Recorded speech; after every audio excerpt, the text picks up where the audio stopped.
존경하고 사랑하는 국민 여러분, 존경하는 정세균 국회의장님과 동료 의원 여러분, 대한민국 제18대 현직 대통령 박근혜는 범죄 피의자입니다. 그것도 국가 권력을 사유화해서 사인들의 호주머니에 국가 세금을 털어넣은 가장 질 나쁜 범죄자입니다. 그런데 그런 범죄 피의자가 지금까지 국가 권력을 틀어진 채 그 국가 권력을 자기 개인의 방어와 보호를 위해 사용하고 있습니다. 대한민국 국민들께서는 이 상황을 도저히 받아들일 수가 없다고 하십니다. 매주 100만 명이 넘는 국민께서 차가운 광장에 모여 촛불을 들고 계십니다.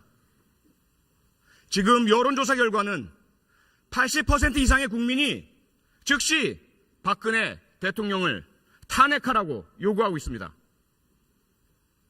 국회에 요구하고 있습니다. 그런데 지금 국회는 무엇하고 있습니까? 국민들은 국회를 직무유기로 고발하고 있습니다. 질서 있는 퇴진, 명예로운 퇴진 다 좋습니다.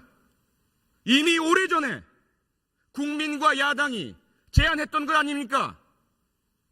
그 제안이 있을 때마다 헌신짝처럼 내버린 것은 바로 박근혜 본인이었습니다.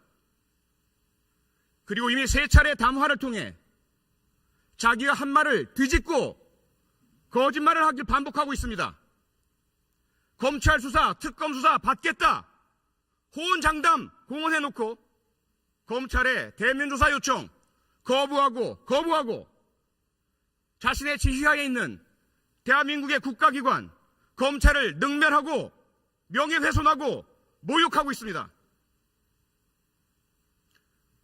이러한 박근혜 대통령의 오만과 불법과 헌법 유린과 범죄 행위에 대해서 야당은 물론 여당, 새누리당 다수 의원들이 탄핵에 동조했었습니다. 하지만 지난 3차 담화 이후 균열이 생겼습니다. 그렇게 소리 높여 박근혜 대통령을 1분 1초도 그 자리에 두어서는 안 된다라고 주장하던 국가와 국민을 위해서 박근혜 대통령은 바로 내려와야 한다고 요구하고 주장하던 새누리당 의원들의 입장이 바뀌었습니다. 야당 일부에서도 의견의 변화가 감지되고 보도되기 시작했습니다. 저는 가만히 있을 수 없었습니다. 대한민국 국회의원의 한 사람으로서 국민이 뽑아주신 국민의 대표로서 저도 그 직무유기의 행렬에 공범으로 동참할 수 없었습니다. 그래서 제가 확인하고 확보한 공적인 자료들을 통해 의원 여러분 한 분 한 분의 탄핵에 대한 찬반 입장을 국민 여러분과 공유하고 있습니다. 그 결과 많은 의원들께서 여러 국민들의 전화 연락을 받으시고 불편하다는 이야기를 들었습니다. 그 부분에 대해서는 진심으로 사과의 말씀을 드리겠습니다. 아울러 오늘 안전행정위원회 회의 도중 제가 평소 좋아하고 사랑하고 존경하는 장제원 의원과 감정적인 싸움까지 하는 상황에 처했습니다.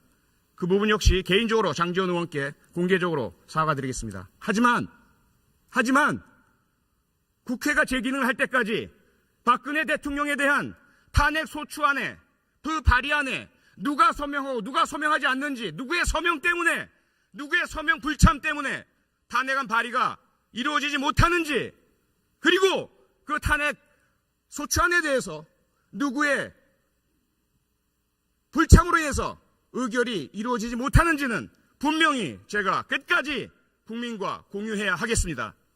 그에 대한 책임은 분명하고 명확하게 지겠습니다. 존경하고 사랑하는 동료 의원 여러분, 부디 국민의 이 아픈 소리를 외면하지 마시고 박근혜 대통령 헌법 절차에 따라 탄핵을 의결할 수 있도록 참여하고 도와주시기 바랍니다. 고맙습니다. 네.